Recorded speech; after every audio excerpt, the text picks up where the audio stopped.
Party कभी दल बदलू लोगों के खिलाफ बनी, वो आज वही दल बदलुओं की पार्टी बन गई है। हाँ, हम बात कर रहे हैं nationalist citizen party of India NCPI की। यह पार्टी त्रिपुरा से स्टार्ट होकर आज पश्चिम बंगाल की राजनीति में बड़ी खबर बनकर रह गई है।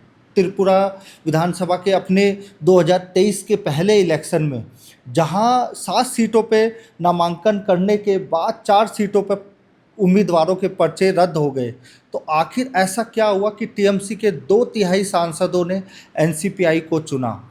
हाँ, तो इसके पीछे की सच्चाई और प्लानिंग एक सोची समझी राजनीति हो सकती है ऐसा। तो जब कोई सांसद या विधायक किसी पार्टी से जीतने के बाद पार्टी छोड़ता है, तो दल बदल कानून के अनुसार कम से कम 2/3 सदस्य एक साथ अलग होने चाहिए, नहीं तो उनकी सदस्यता रद्द कर दी जाती है या समाप्त कर दी जाती है।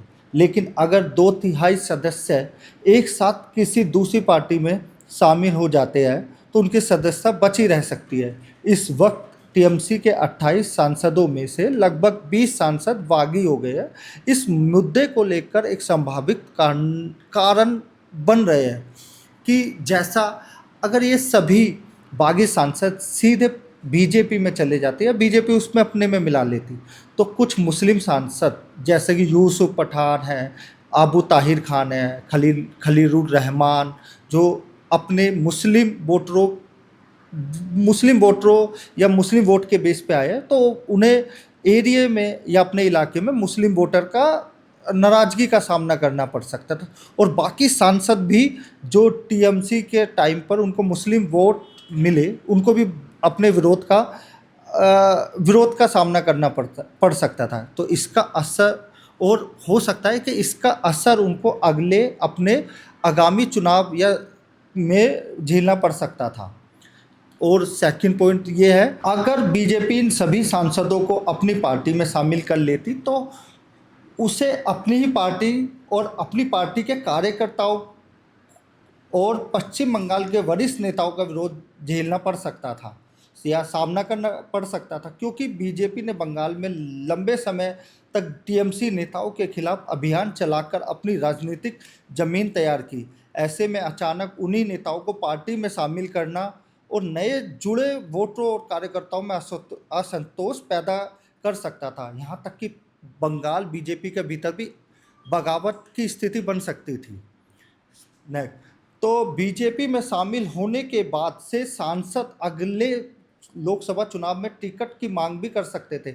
ऐसे में बीजेपी को अपने और संभावित कार्यकर्ताओं को नज़रअंदाज करना भारी पड़ सकता था, जिससे पार्टी के अंदर नाराजगी बढ़ सकती थी। हो सकता है कि इन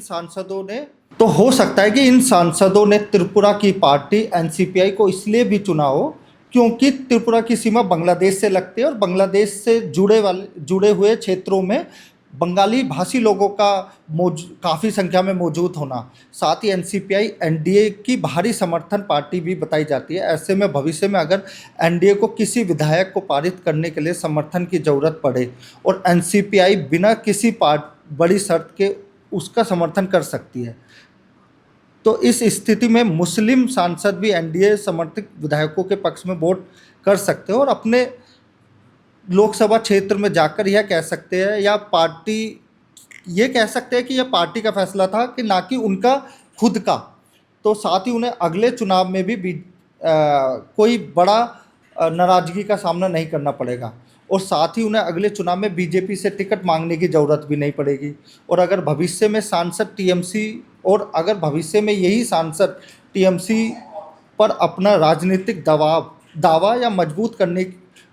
मजबूत करने की कोशिश करते हैं, तो बीजेपी पर विपक्ष द्वारा पार्टी तोड़ने का सीधा आरोप लगाना भी मुश्किल हो सकता है।